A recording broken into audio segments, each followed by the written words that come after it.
Does your metabolism suck? Are you sick and tired of being sick and tired? Do you want off the diet roller coaster? Do you wish there was a simple solution to get you healthier, smaller, and have more energy? Hi friends, I'm Jolene, a nutritional therapy practitioner, a wife, a furry guardian, and non-bendy yogi. Like you, I spent years chasing skinny instead of health, until I finally learned there was more to getting healthy and smaller than just eating less and moving more. Welcome to Holistic Health Made Simple podcast, where I share all the tips, tricks, and science to set you free from the overwhelm of diet culture and the frustration with the ever-changing health rules. I go beyond the calorie and diet dogma to equip you to be healthy through simple changes to real food, mindset, and lifestyle. Are you ready to learn how to tailor your journey to you and your current health for solutions that are broken down into simple steps to make it easier to implement? Results that are undeniable, like more energy, improved mood, better sleep, and fat loss? This is the podcast for you. Pop in those headphones, take a deep breath, and let's get healthy. Hey there. Did you know that weight loss is tied to gut health? Really, it really is. So when one of the steps on my path is gut health, it's there for a reason. Without a healthy gut, we are not healthy. Both physical and mental health is dependent on our dietary intake. It's also dependent on the manipulations or what happens to that food by our gut microbiota. Our gut microbiota plays a huge role in digestion, nutrient conversion, absorption, and detoxification. It does more than that, but those are the main things that we look at when we talk about manipulations of the foods that we're eating. Research has found that the makeup of the diversity, meaning all the different strains of our gut bugs, is based on the diets we eat. The composition actually will change drastically when we switch to a new diet or a new way of eating. So that's really good news. And it only takes about 14 days for the gut microbiome to kind of change, or the gut bugs to get a new diversity after we change the way we're eating. This is what we know so far from current research. The baseline gut microbiota, which is, remember, that's that fancy name for the big giant gut bug zoo ecosystem that lives inside of us. So if we look at the baseline of the gut microbiota, it outperformed any other factor in predicting individuals' weight loss. It's also good to know that as weight loss happened, there was a change in the abundance of certain strains of gut bugs. Meaning they're looking at the gut health and the strains of bugs that are there, and it could predict if you were going to lose weight easier or it was going to be more difficult. But as the weight was lost, the balance of those different strains changed, which is a good thing. So obese individuals had the smallest variety or diversity of gut bacteria. They had a higher amount of a certain strain called firmicutes, which is a type of bacteria that is thought to cause weight gain, specifically by sucking out even more calories out of the food. So as we're digesting complex sugars that the other bacteria didn't deal with, stuff that normally would pass through, like we talk about fiber, it sucked out even more sugars and fatty acids out of that food source and put it in the bloodstream, meaning we actually got more calories out of that food than somebody with a healthier or different diversity in their gut microbiome would have. They also found that in some very, very new research, that those that struggled to lose weight the most had the lowest amount of a strain called Akkermansia. Akkermansia has been found to help heal leaky gut by thickening the mucosal lining and help increase metabolism and weight loss. So the fact that people that struggle to lose weight had lower forms of this strain kind of puts in perspective how gut health and weight loss is tied. This information isn't to dispel the energy balance of weight loss. This is just to add into another layer that affects the energy balance. You see, calories in, calories out is not a stagnant number. There's all these excess factors. So if we can help other areas either increase the rate we're burning or decrease the amount of calories we're getting out of a food, we can help our bodies more efficiently with that energy balance to get to a healthy weight, maintain the healthy weight. And that's what this is all about. I am not saying that if you can just take Akkermansia and you're going to all of a sudden lose all this weight. That is not at all what I'm saying. I am saying that if we can get our gut health in order, it will aid in our weight loss. So let's keep going on some of these studies. So what I found really interesting as I was digging deep into all the different studies is those who had a higher amount of bacteroid strains, and I probably just butchered that, don't struggle with weight loss. They lose weight even if they're obese easier because of those strains that are higher. Those strains help them somehow. They're still studying all of this. It's all new. But when you start looking at the humans in these trials and what's happening, it gives us a basic understanding that we need to get our gut health in order. I can go on and on and on about gut bacteria and how it's linked to a healthy metabolism, till it's linked to how you lose weight. But the bottom line is having proper gut diversity will help you increase your metabolism, but it will also help you live a long, healthy life. And when I say diversity, I am not talking about grabbing your probiotic off the shelf, grabbing your yogurt that's processed and doesn't really have a lot of different strains of bacteria in it, and it isn't really fermented, and taking that day in and day out. That is as much of a problem as not doing anything at all. Gut diversity comes from eating a diverse diet, eating a variety of foods, leafy greens, all sorts of variety of foods. But, and I'm not talking processed foods, I'm talking about whole foods when I talk about a variety of foods to feed our gut bacteria and all the different ones that it needs. But if you do need to some help repopulating your gut and taking a probiotic, you shouldn't take any certain brand with strains and look at the back, because there's millions of strains of gut bacteria. They are finding new ones all the time. So we don't even know how many are out there. But look for a handful. Get 3 to 4 different probiotics and cycle through them every 30 days. Do not focus on having the same probiotic that you are ingesting day in and day out. That disrupts your gut microbiome and balance because it's not giving you diversity. There is not enough strains in that probiotic to diversify the gut. It only has what's in that one. So we want to get a variety if you're trying to populate it that way. Let's think of some other ways of doing it. So let's dive into that next. One of the first steps in trying to get your gut healed and repopulated is doing your best to cut out added sugar and processed foods.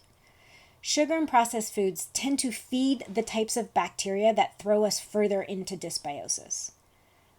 So we want to stick to real whole foods when we're trying to get in balance. There are things that you can have occasionally, some of the time, maybe once a week.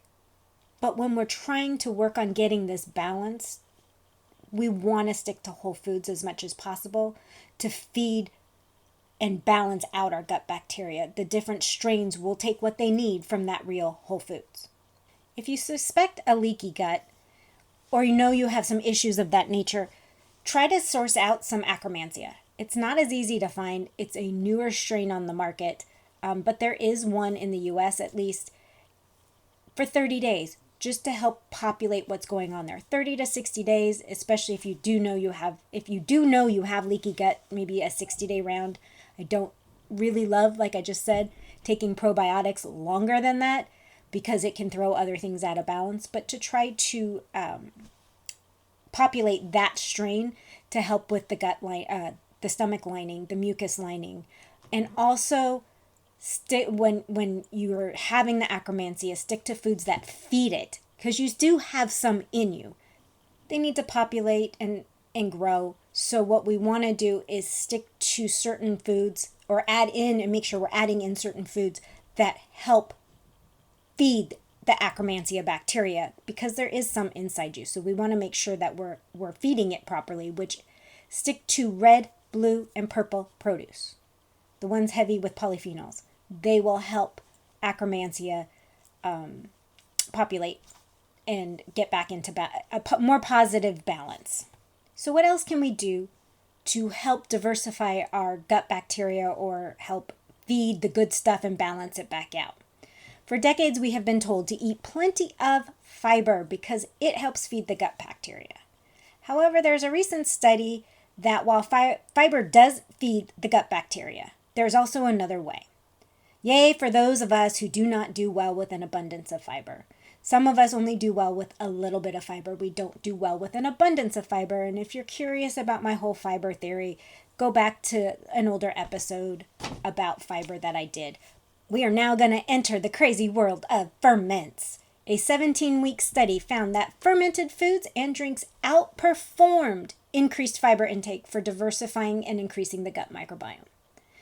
More studies are going to need to be done to figure out exactly why and what the mechanism is, but they found that adding in fermented foods like sauerkraut, kimchi, truly fermented yogurt, kefir, kombucha, all of those were helpful in diversifying the gut more than fiber. Now, some of what I just said has fiber and some of it didn't. So you do what works best in your diet and what you can digest and what you can't leave out. On a plus note, it was also found that ferments added in the immune function of the gut microbiome. So fiber doesn't do that. It doesn't increase the immune function where the ferments did. So that is like an awesome thing because, we're coming up on fall. We want our immune system nice and strong. So add some ferments in. Try some different ones. Just be careful of the added sugars in some of the drinks like kombuchas. There are plenty out there that are very low in added sugar. Some don't have any added sugar at all. The sugar in it is coming from the original ferment or the fruit flavoring. And when I say fruit flavoring, it's generally fruit juice. That's why there's added sugar. That's why there is some sugar. So read the labels, see what's in it. Most fermented drinks like kombucha will have sugar listed because it is needed in the ferment. The bacteria needs something to eat to ferment. That's where the sugar comes from. So you do not have to be terrified of any sugar in that kind of fermented drinks. Just make sure there's no additionally added sugar. If you're seeing more than 2 and 3 grams a serving, stay away from it. That means they're adding it back in to make it taste better. One big caveat with ferments. If you are new to eating anything fermented, anything, drinks, eating other than yogurt, start small. A tablespoon, take a quarter of your kombucha if it's true fermented kombucha. Just make sure that it's not big enough to throw things out of whack right away. You'll be able to build up as you go. So it's just you start small and build up your tolerance to it because you are adding in bacteria. So you want to make sure that you can handle the amount you're doing. One of the things I forgot is there's fermented beets, fermented pickles. There's lots of fermented vegetables. There's lots of ways to get in ferments. And, try it. You may not like it, but you probably, with the amount that's out there, can find something you like. And for some of us, we enjoy fermenting at home. It's like our own little science experiment. There's lots of great books on there. And the easiest way to start fermenting at home is probably sauerkraut, which is just salt and cabbage.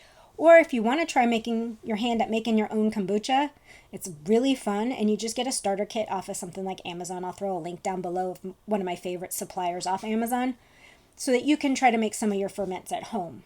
To wrap it all up, just know that diversity in your gut and having a healthy gut so that we're feeding them, it's in balance, and we have the right diversity can aid in weight loss. It is not going to be the make or break, but it will aid there. And also when you're healthier, like I said in previous episodes, your metabolism works better and everything works more efficiently. So you're able to start losing weight and being healthier and your immune system works. There's so much with gut health and weight loss. This is just one episode on a specific way your gut health affects your overall health. and we will be going into many of them. But for today, friends, do your best to eat a diversified diet, introduce new foods regularly, rotate through them. Don't try to eat the same things every day, every week. Even if you cook it a different way, it's still the same food. So, in the summertime, add seasonal fruits, and in the wintertime, add some seasonal squashes that are winter squashes, and just start diversifying. Add a little something different each week and try something new. And don't forget those fun ferments. Like, I am fun ferment lady. I love it. I just found a really great ferment that is fermented mushrooms and other things, and it tasted like cola. It was really yummy. I threw out the bottle, so I don't know the name, but when I get one, follow me on Instagram so that you can see what it is, because it was really good. So on that note, friends, focus on your gut health. It can aid in your weight loss and make your weight loss a little bit easier. It is an energy balance thing, but your gut health can affect your energy balance, so it's all tied together. Our bodies are whole beings. We've got to stop looking at things individually as sections and segmentizing what's going on and start looking at the whole body from top to bottom. On that note, friends, thank you so much for joining me today. I will see you next time. Bye. Thank you for joining me today. I hope you enjoyed the episode and it provided value that you can take into your own health journey. I would be incredibly grateful if you could help spread the word. Share the podcast with others that will find the information as helpful as you did. It's through your support that I continue to grow and bring you more amazing content. If you have a spare moment, I would truly appreciate it if you could leave a review. Your feedback means the world to me, and it also helps others discover my show. I read every review and take your suggestions to heart, so please don't hesitate to let me know what you think. Remember, you can stay connected with me by following me on Instagram or visiting the website at holistichealthmadesimple.com. I love hearing from our listeners, so feel free to reach out and share your thoughts, ideas, and even suggestions for future episodes. Once again, thank you for being part of my community. Together, let's keep spreading the knowledge, inspiration, and great conversations. Until next time, have a blessed day.